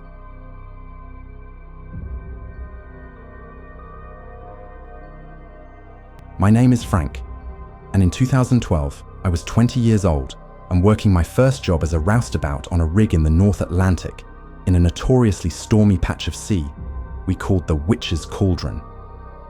I was on the night shift, which on a rig is a disorienting, lonely existence. Your world becomes a small, brightly lit island of steel surrounded by an infinite, roaring blackness. The work is hard, the weather is brutal, and the constant noise and vibration get into your bones. But it was the silence between the noises that got to me. The moments when the wind would die down for a second and you could hear the vast, empty nothingness that surrounded you. I first saw him about 3 weeks into my first hitch. It was around 3 a.m. and a nasty, sleeting rain was coming down. My job was to patrol the lower decks, checking for ice buildup and making sure all the equipment was secure. I was on a narrow catwalk on the port side, the rain rattling on my hard hat when I saw him. He was standing at the very end of the catwalk, right by the railing, staring out at the black churning water.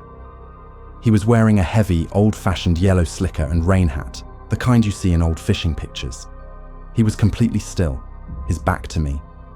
My first thought was that he was one of the senior crew, maybe a maintenance guy I had not met yet. But something was wrong. No one was supposed to be out on this catwalk unless they had a specific job to do, and even then, you always went with a partner. He was completely alone. I started walking towards him, my boots clanging on the metal grating. "Hey!" I shouted over the wind. "Everything all right, mate?" He didn't move. He didn't even seem to hear me.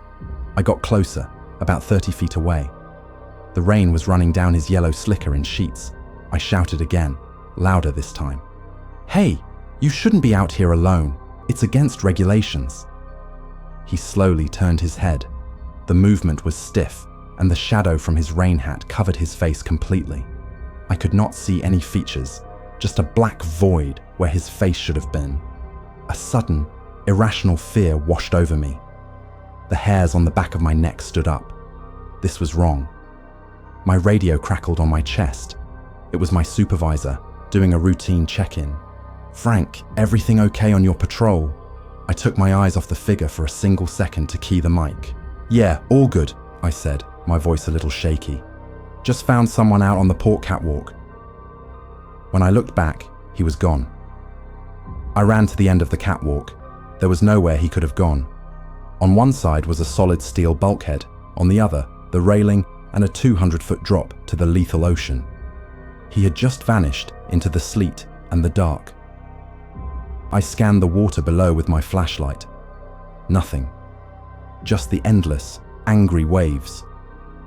I stood there for a long time, my heart pounding, the cold rain feeling like ice on my skin.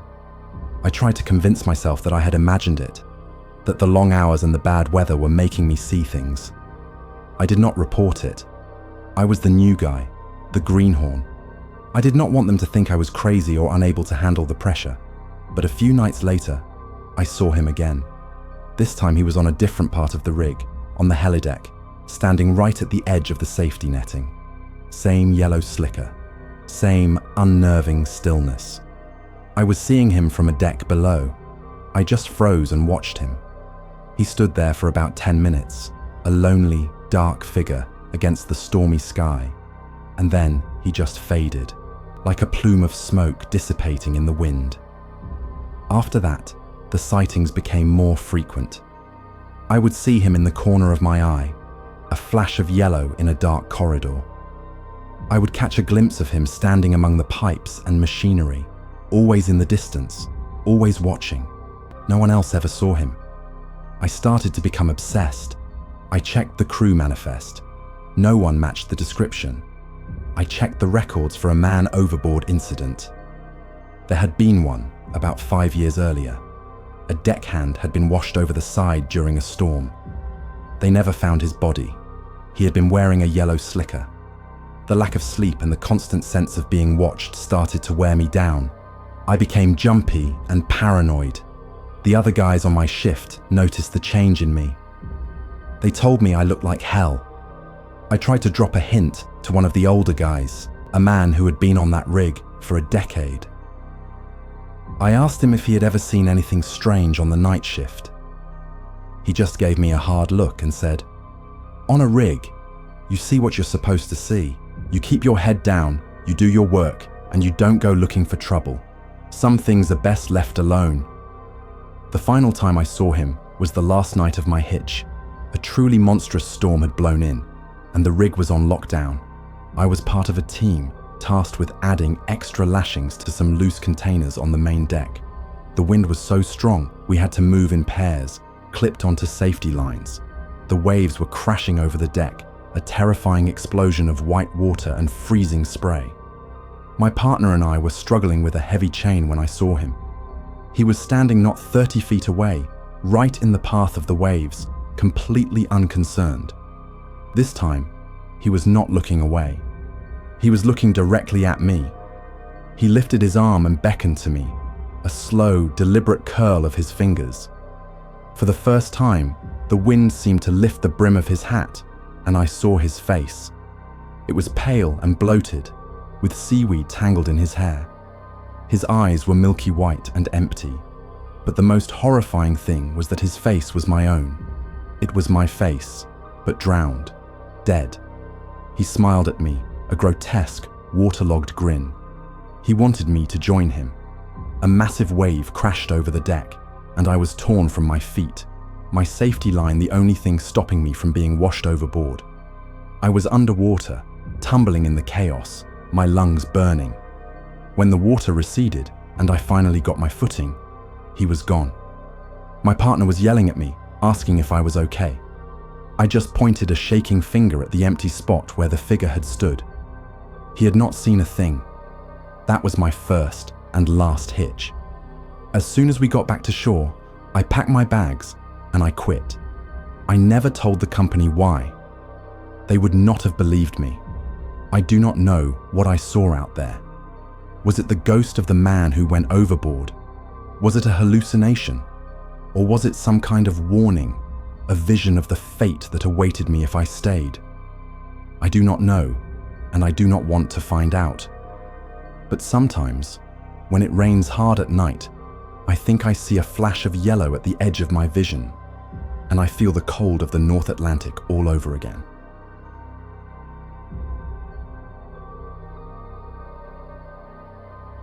For 12 years, I was a submersible pilot. I have explored hydrothermal vents at the Mid-Atlantic Ridge and surveyed pipelines in the Gulf of Mexico. It is a job that requires a calm demeanor and an absolute trust in your machine. In 2008, I lost that trust. I was working in the Norwegian Sea on a contract for the Ormen Lange gas field, one of the most challenging deep water projects in the world. The field lies in a deep, cold, and perpetually dark part of the ocean, a place of immense pressure and unpredictable currents. My co-pilot and geologist for this rotation was a young man named Simon, brilliant and enthusiastic, but on his first deep water assignment. Our vehicle was the Triton, a two-person submersible with a thick acrylic sphere for a cockpit, rated to 1,000 meters. Our task was a routine inspection of the subsea wellhead structures, nearly 850 meters down. The descent is a familiar meditation. You sink through the layers of the sea, from the sunlit blues to the twilight greens, and finally into a world of absolute, featureless black, a world that exists only within the beams of your vehicle's lights. The silence is broken only by the gentle hum of the life support and the crackle of the comms link to the surface. Inside the 3-inch thick acrylic sphere, you are a visitor in an alien world, a ghost in a machine. We reached depth and began our survey. Simon was a professional, calling out observations, his voice calm, while I maneuvered the Triton along the massive steel structures of the wellhead, a man-made mountain range on the abyssal plain. We were about 2 hours into the dive when it happened. There was a sudden sharp crackle in our headsets, a flash of sparks from a control panel, and then nothing. The lights went out. The life support hum died. The thrusters went silent. We were plunged into a darkness so complete and a silence so profound that it felt like a physical weight. We were dead in the water, a tiny, powerless sphere of air and flesh suspended in the crushing blackness of the deep sea. Training takes over in those moments. You do not panic. You run through the checklist. "Emergency power," I said, my voice sounding loud and foreign in the sudden quiet. I flipped the guarded switch. Nothing. "Main bus breaker." I reset it. Still nothing. A catastrophic electrical failure. We were completely adrift. "Oxygen?" I asked Simon. His voice came back, a little shaky but controlled. "Flow meters are dead, Ben, but the reserve tanks show full pressure. We have about 12 hours of air." 12 hours. 12 hours to be found and rescued in a pitch-black ocean before we suffocated. I keyed the acoustic transducer, our emergency beacon. Its faint, rhythmic ping was the only sound in the world, a lonely heartbeat in the abyss. For the first hour, we sat in the dark, conserving energy, talking quietly to keep our spirits up. We talked about protocol, about the rescue ROV, about what we would eat when we got back to the surface. But as time stretched on, the sheer oppressive weight of our situation began to sink in. We were in a coffin, waiting. That is when we heard the first sound. A single sharp ping against the hull, just behind my head. "What was that?" Simon whispered. "Probably just a piece of debris," I said, trying to sound more confident than I felt. "Or the hull contracting in the cold." But the sound had been too sharp, too clear. A few minutes later, it came again. This time, a series of 3 distinct taps, right on the acrylic viewport in front of us. Tap, tap, tap. It was not random, it was deliberate. It was the sound of someone knocking. Simon's breathing hitched. "Ben, what is that?" I did not have an answer. My blood ran cold. There is nothing down there. A few strange fish, some crabs, but nothing that could knock on the door 850 meters below the surface. The knocking came again, louder this time, moving to the side of the sphere. Knock, knock, knock. It was methodical. It was intelligent. It was circling us. Simon started to lose it. His breathing became ragged. "There's something out there," he gasped. "It knows we're in here." I tried to calm him down, but the fear was a living thing in that small space with us. My heart was hammering against my ribs. Every instinct I had was screaming. We were trapped in a can, and something was trying to get in. The knocking stopped. The silence that followed was somehow worse. We waited, holding our breath, listening. Then a new sound began. A low, wet, scraping noise. It was the sound of something dragging itself across the viewport. It was slow, heavy, and exploratory. Whatever was out there was touching us, feeling the shape of our fragile little world. I had to see. It was a terrible, primal need. I had to know what was outside. "I'm going to try the lights," I said, my voice a croak. "Emergency battery is separate. It might give us a few seconds." Simon did not answer. He just made a small, terrified sound. I found the switch in the dark. My hand was trembling. I counted to 3 and flipped it. For 2 glorious, terrible seconds, the external floodlights blazed to life, illuminating the world outside our viewport. And I saw it. It was not a fish. It was not a squid. My mind struggled to process the image, to find a frame of reference for the impossible thing pressed against the acrylic. It was huge, pale, and gelatinous. What I had taken for a scraping hand was a vast, flattened appendage with multiple bone-white protrusions that looked like fingers with far too many joints. But the worst part was what looked like its face. There were no eyes, no features, just a swirling, bioluminescent pattern under its translucent skin that pulsed with a cold, blue light. It was looking at us. The lights died. We were back in the suffocating darkness, but the image was burned onto the inside of my eyelids. Simon was screaming, a raw animal sound of pure terror. The scraping became frantic, angry. It was joined by a series of heavy, wet thuds against the hull. The thing was attacking us, enraged by the light. The whole submersible shuddered with each impact. I was sure the acrylic was going to crack, that the immense pressure would turn us into vapor in an instant. Hours passed. The air grew thick and foul with carbon dioxide. We were getting dizzy, lethargic. Simon's screams had subsided into quiet, desperate sobs. The thing outside never stopped its assault. I had given up hope. I was thinking of my family, of the sun, of everything I would never see again. I closed my eyes, ready for the end. That is when I felt a different kind of vibration, a mechanical sound. Then, a bright light shone through the viewport. It was the rescue ROV. Its manipulator arm was pushing away the creature, which recoiled from the light and vanished back into the darkness from which it came. The ROV locked onto us. We were going home. We were recovered, weak from oxygen deprivation, but alive. The official report cited a cascading electrical failure. The sounds we heard were dismissed as stress-induced auditory hallucinations, but they could not explain the scratches. Deep, gouging scratches in the titanium hull of the Triton, and the strange, gelatinous residue found smeared across the viewport. I never piloted a submersible again. I left the industry and moved to a town in the mountains, as far from the deep ocean as I can get. But sometimes, in the dead of night, when the silence is absolute, I can still hear a faint tapping sound, and I see that swirling blue light looking at me from the crushing dark.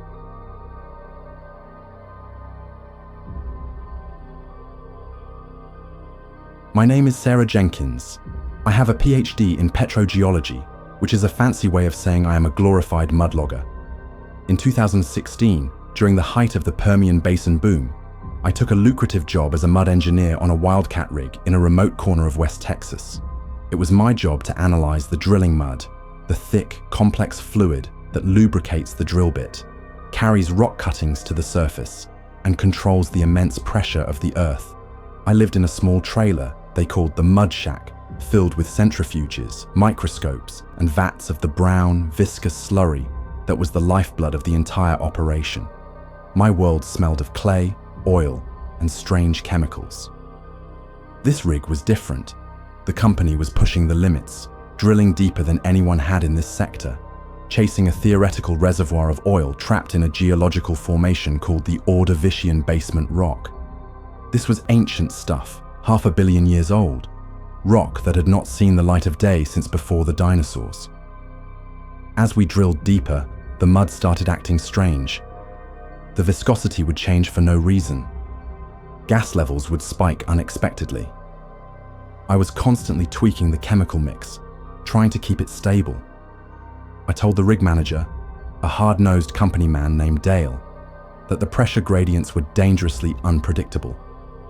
He told me to just do my job and let him worry about the drilling. It started with a sound. Working late one night in the mud shack, I started to hear a faint static coming from the main circulation tank. It was a low, fizzing hiss, like a radio tuned between stations. I thought it was a pump malfunctioning or air in the lines. But the sound was persistent, a constant background noise to my work. Over the next few days, I began to hear patterns in the static. It was like listening to a crowd of people talking in a distant room. I could not make out any words, just the rise and fall of countless voices. I told myself it was auditory pareidolia, my brain creating order out of chaos after too many sleepless hours. Then, one night, I was analyzing a fresh sample of cuttings from the drill bit. They were a strange, dark, crystalline rock I had never seen before. As I leaned over the sample tray, a voice came from the mud circulation tank, as clear as if someone was standing next to me. It was a child's voice, and it whispered a single word, "Danny." I dropped the tray. The shale sample shattered on the floor. Danny was my younger brother. He died in a car accident when I was 17. I had been driving. No one on this rig knew his name. No one knew that secret, terrible guilt that I carried with me every single day. I stood frozen in the middle of the lab, my heart hammering against my ribs. The fizzing sound of the mud was the only other noise. I tried to rationalize it. I must have imagined it. I was overworked, stressed, but I knew I had heard it. That night, I could not sleep. I kept thinking about the mud. It was a closed system, circulating from the surface, down thousands of feet to the drill bit, and then back up again, carrying the secrets of the deep earth with it. It was carrying pieces of that ancient crystalline rock that had been sealed away from the world for eons. The next day, I went about my work in a daze. I was terrified of going near the tanks, but the whispers did not come back. Not until that evening. I was alone again in the shack. The whispering started, a low chorus from the tank. Then, a new voice, an older woman's voice spoke. "He waited for you," it said. He was scared. I felt the blood drain from my face. It was talking about Danny again. "It wasn't your fault," a man's voice added, this one sounding kind and reasonable. "You were just a kid. You can let it go." Tears started streaming down my face. How did they know? How could they know the exact words I had longed to hear for over a decade? I found myself talking back to them, whispering to a tank of industrial mud. "Who are you?" I asked. The chorus of whispers replied, 1,000 voices speaking as one. "We are the memory of the stone. We are the ones who were here before. You woke us up." I was losing my mind, but a part of me, the scientist, was screaming for an explanation. The rock. It had to be the rock. It was acting as some kind of medium, a storage device for what? Consciousness, memories. The drilling fluid was the conduit, allowing the trapped voices to speak. I was not a geologist anymore. I was an archaeologist of minds. My obsession grew. I spent every spare moment by the tanks, listening. The voices told me things. They knew the name of my first love. They knew my fear of failure.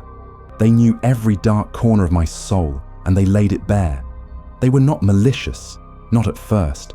They were just knowing. They were lonely. They had been silent in the dark for so long. Dale, the rig manager, started to notice my erratic behavior. My reports were late. My analyses were sloppy. He confronted me, and I tried to explain. I told him we had drilled into something we did not understand, that the rock itself was talking. He looked at me with a mixture of pity and contempt and ordered me to take a few days off and get some sleep.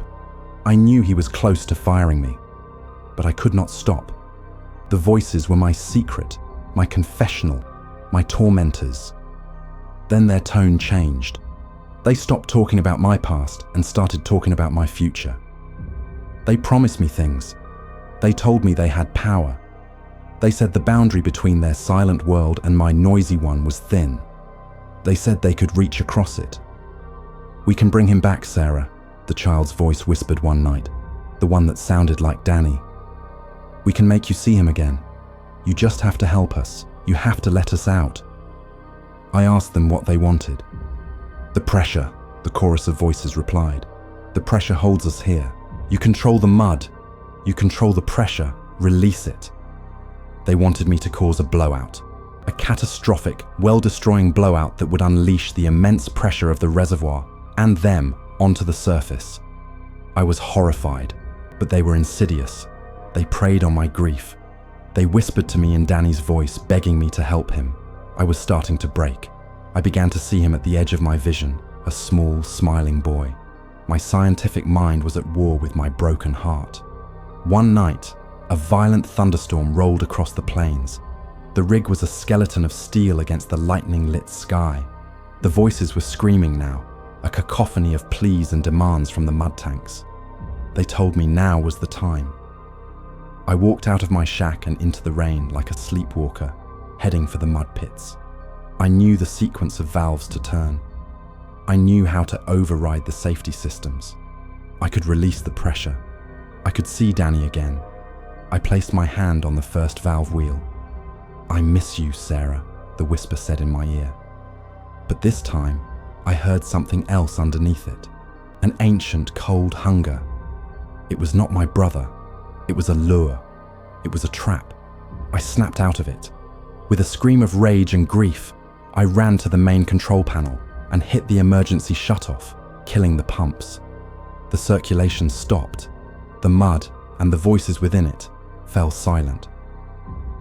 I walked into Dale's office, soaking wet and shaking, and told him I quit. I did not give him a reason. I just packed my bags and drove away from that rig, away from that ancient rock and the terrible, knowing whispers it held. I do not know if they ever finished that well, but I know that some things are better left buried, locked away in the crushing pressure and the silent dark.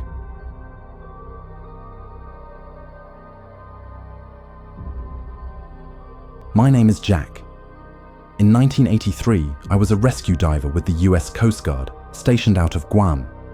In late October of that year, Typhoon Lex, a monster of a storm, tore through the South China Sea. Directly in its path was the Glomar Java Sea, an American drill ship with 81 souls on board. She was a massive vessel, over 400 feet long. She vanished without a single distress call. When the storm cleared, a massive search and rescue operation was launched. I was part of the team sent to find her. We found her after 2 days of searching, not on the surface, but on the sonar. She was on the seabed, 350 feet down, completely upside down. The hope of finding survivors in an air pocket was slim to none, but it was still technically a rescue mission. My dive partner, a good man named Mike, and I were part of the first team to go down. The sight of the ship on the seafloor was breathtaking. It was a giant, dead thing, its legs pointing up towards the surface it would never see again. The silence was absolute, a tombstone in the deep. Our job was to do an initial survey and look for any signs of survivors or bodies. We entered the wreck through a massive gash in the hull, likely caused by the impact with the seabed. The inside of an upside-down sunken ship is the most disorienting place you can imagine. Floors are ceilings, tables hang above you, and every corridor is a confusing, dark maze filled with floating debris. The emergency lights were dead. Our powerful dive lights cut through the gloom, revealing scenes of quiet, frozen chaos. But as we moved deeper into the ship, we started to realize that the chaos was not so quiet. we started finding things that did not make sense, things that the typhoon could not explain. In the main galley, the tables and chairs were not just scattered, they were smashed to pieces as if a riot had taken place. Heavy steel tables were bent and broken. That takes incredible force. In the corridors of the accommodation block, we found the first anomaly that truly chilled us. The doors to several of the cabins were not just closed. They had been barricaded from the inside. We had to use pry bars to get them open. Why would men barricade themselves in their rooms during a sinking? You would be trying to get out, not lock yourself in. Inside one of these barricaded rooms, the scene was even more disturbing. The mattress was torn to shreds. The walls were covered in deep, frantic scratch marks. And on the floor, someone had used grease to draw a complex, spiraling pattern, almost like a labyrinth. It was obsessive, frantic. There was no one inside. We found the first bodies in the engine room, but the positions were wrong. They were not scattered as you would expect. They were piled in a corner, as if they had been dragged there. The preliminary look suggested not all of them had drowned. Mike pointed his light at one of the bodies. There were clear signs of blunt force trauma. Someone had been murdered. We reported our findings to the surface. The mission tone shifted from rescue to something more like a criminal investigation. Command wanted to know what the hell had happened on this ship before it went down. On our next dive, we headed for the bridge. The scene was just as strange. All the vital ship's logs were missing from their binders. The communications console, the one that should have been used to send a distress call, was not just broken, it had been systematically destroyed. The circuits were ripped out, the microphones smashed. It was deliberate sabotage. The creepiest discovery came when we made it to the drill floor, or what was now the ceiling above our heads. The equipment up there is massive, heavy-duty steel. Several of the main gearboxes had been forced open, and the complex machinery inside had been pulled apart, piece by piece, with what must have been astonishing strength. The pieces were not scattered.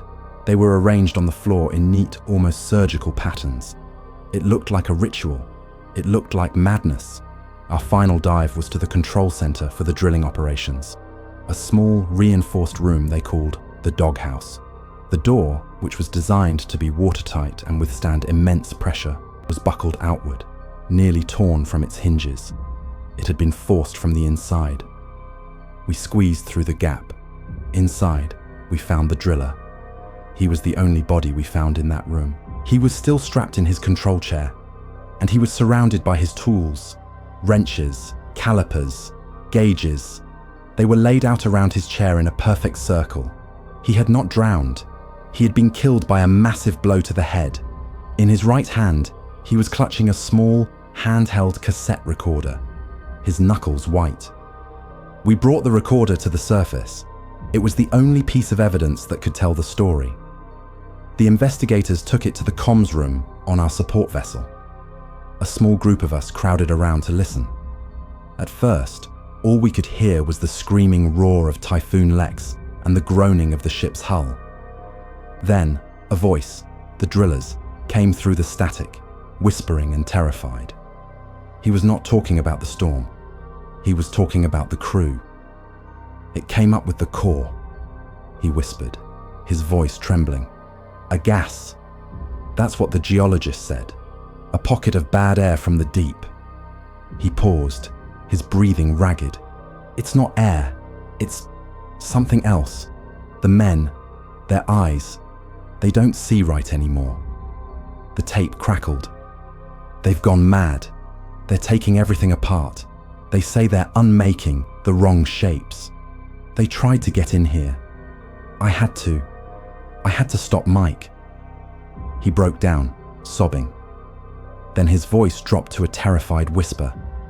Oh God, they're starting to sing. Faintly, under the noise of the storm, we could hear it. A low, guttural, rhythmic chanting coming from outside the doghouse. It was a horrible, inhuman sound. The driller's last words were, "They're opening the door." The tape ended with the sound of screeching metal and a final, choked scream. The official report, the one the public saw, stated that the Glomar Java Sea and its crew of 81 men were lost due to the extreme weather of Typhoon Lex. But the handful of us who were there, who saw the barricaded rooms and the smashed radios and heard that final terrifying tape, we know the truth. The storm was the least of their problems. The Glomar Java Sea did not just sink, it was consumed by a madness that they brought up from the bottom of the world.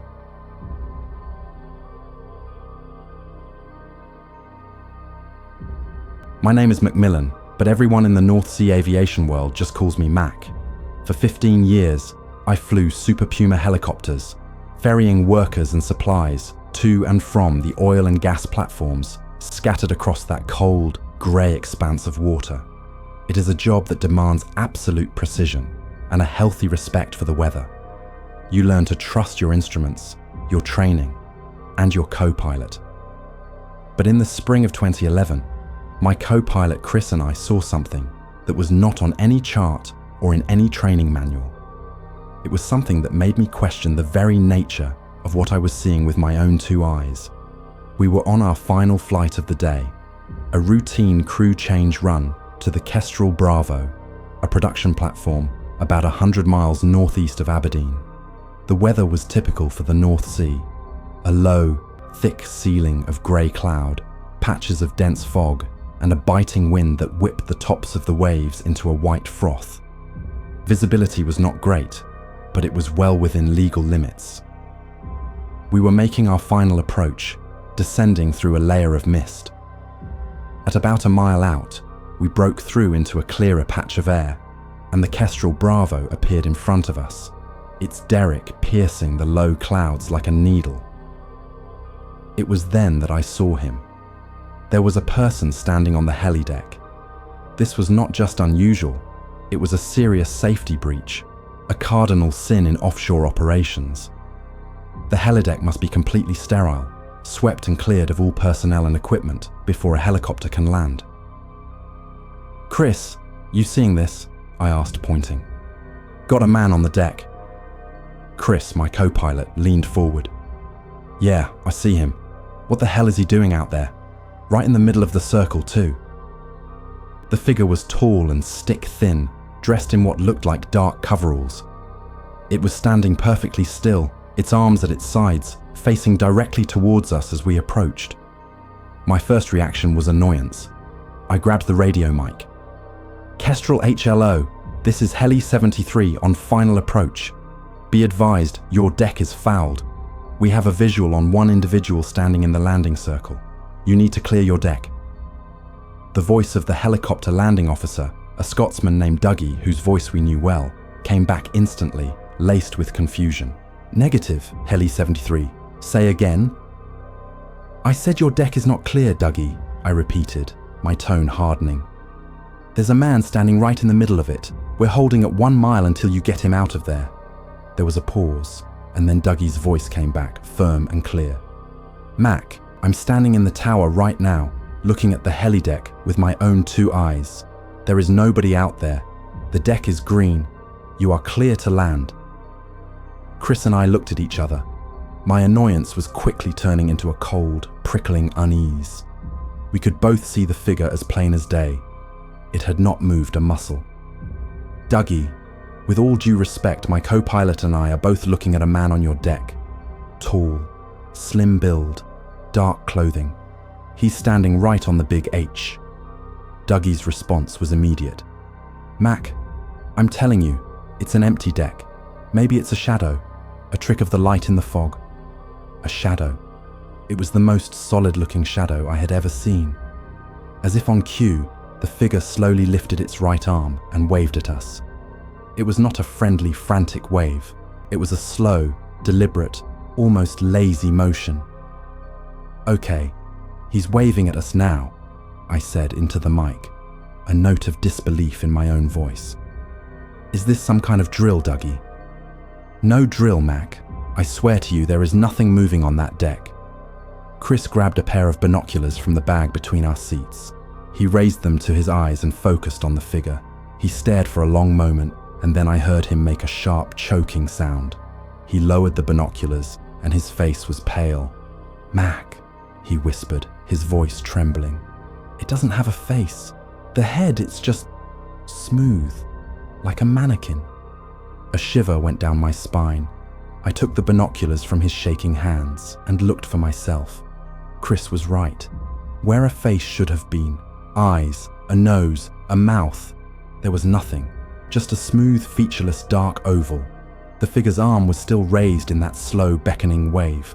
It was the most obscene, unnatural thing I had ever witnessed. This was not a person. I dropped the binoculars and banked the helicopter hard to the left, aborting the landing. "Kestrel HLO, Heli 73 is going around. We are not landing with that thing on your deck." We circled the platform, the huge steel structure temporarily blocking our view of the helideck. When we came around the other side, it was empty. The figure was gone. Dougie's voice crackled on the radio, sounding genuinely worried now. "Mac, what's going on? You okay?" "The figure is gone now, Dougie," I said, trying to keep my voice steady.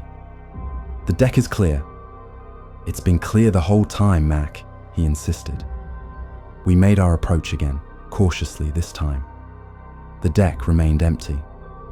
We landed the helicopter, the skids touching down on the exact spot where the faceless thing had been standing just moments before. As soon as we shut down the rotors, Dougie came running out to meet us, his face a mask of concern. He swore up and down that he had been watching the entire time and had seen nothing. We were taken to his office, and he replayed the security camera footage for us. The cameras were mounted high on the rig, giving a clear, wide-angle view of the entire helideck. We watched the recording of our own approach. We saw our helicopter emerge from the fog. We saw it hold its position a mile out. We saw it circle the rig. And we saw a completely empty, rain-slicked helideck for the entire duration. There was no figure. There was no shadow. There was nothing. We had no explanation. Chris and I both saw it. We saw the same details, the same slow wave, the same horrifying blank face. But the man on the rig saw nothing, and the cameras saw nothing. In our official report, we had to write it up as a disorienting visual phenomenon caused by atmospheric conditions. It was corporate jargon for, "We saw a ghost." I flew for 4 more years after that day, but I never felt completely safe on approach again. Every time I descended towards a lonely platform in the middle of the sea, I would scan the helideck, my hands sweating, half expecting to see that tall, thin shadow standing in the landing circle, raising its arm in a slow, silent welcome.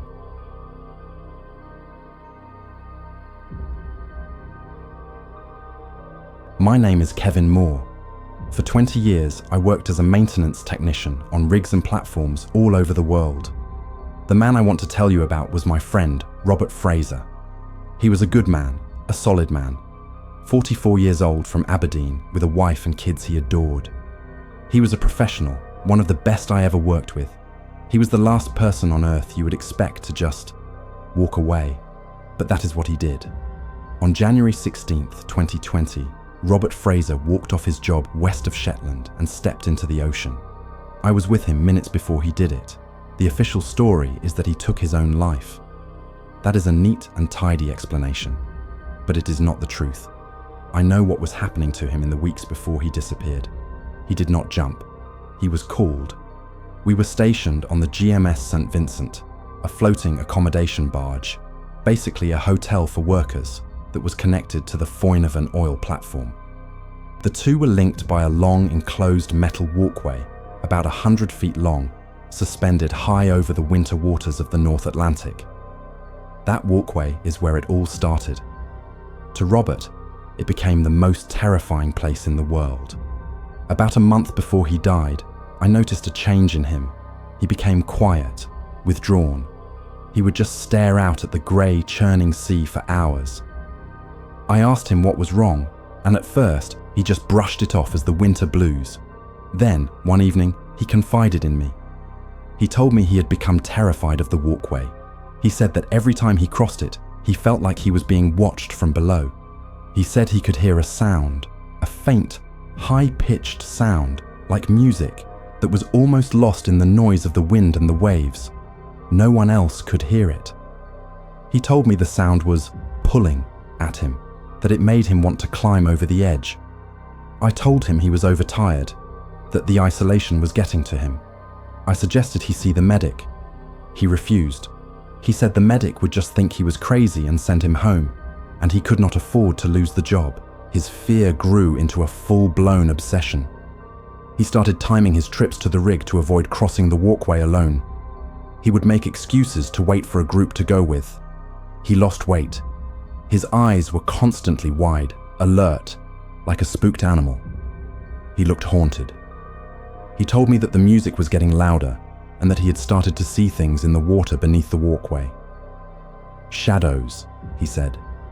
Long, fast shadows that move against the current. I looked.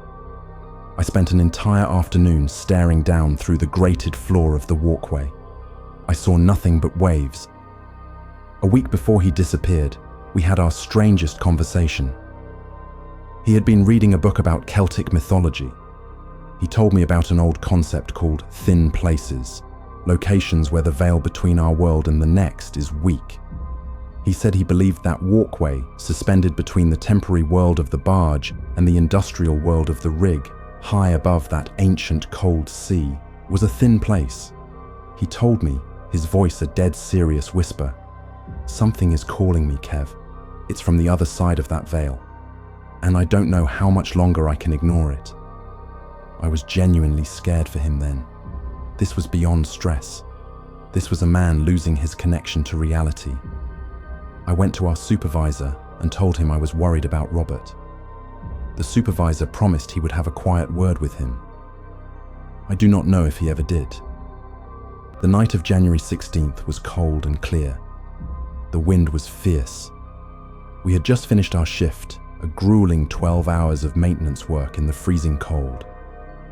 We were walking back to the St. Vincent, just the two of us. We stepped onto the walkway. The noise of the wind whistling through the structure was deafening. The bare bulbs inside cast long, eerie shadows. Halfway across, Robert just stopped. He put a hand on the cage wall to steady himself. "Rob, you okay?" I asked, shouting over the wind. He did not look at me. He was staring down through the floor grate, his face a mask of awe and terror. "Can't you hear it?" he yelled. "It's so beautiful." I listened. I heard nothing but the wind. I looked down. I saw nothing but black water. "There's nothing there, Rob," I shouted, grabbing his arm. "Let's go. It's the cold getting to you." His arm was rigid, tense. He pulled away from me. He turned and looked at me, and the fear was gone from his eyes. It was replaced by a strange, calm acceptance. It was the most unsettling thing I have ever seen. "It's time to go, Kevin," he said, his voice quiet, almost inaudible in the gale, but I heard him perfectly. "They've come for me." Before I could move, before I could process what he had said, he walked calmly to an emergency gate in the side of the walkway cage. It was a gate used by the rescue teams, secured by a simple latch. He unlatched it, opened it, and stepped out onto the small exposed platform beyond. He stood there for a moment, the wind tearing at his coveralls, his back to the abyss. He turned his head and looked at me. And he smiled. It was not a sad smile. It was not a smile of despair. It was a peaceful, serene, almost joyful smile. "Tell my family I love them," he said. And then he just leaned back and fell into the darkness. I screamed his name. I scrambled for the man overboard alarm, my fingers fumbling on the button. The alarms blared to life. The searchlights came on, sweeping the black water. The search was immediate, massive. They searched for days. They never found a trace of him. I was the main witness. I told the investigators everything. I told them about his fear of the walkway, about the music he heard, about the thin places. They wrote it all down in their notebooks, their faces sympathetic but impassive. Their final report was simple: suicide. A tragic, unexplained suicide. But I know what I saw in his eyes. It was not the look of a man who was ending his life. It was the look of a man who was going home. I do not know what my friend Robert Fraser heard in the wind on that walkway, or what he saw in the dark Atlantic waters. But I know he did not jump. He just accepted an invitation.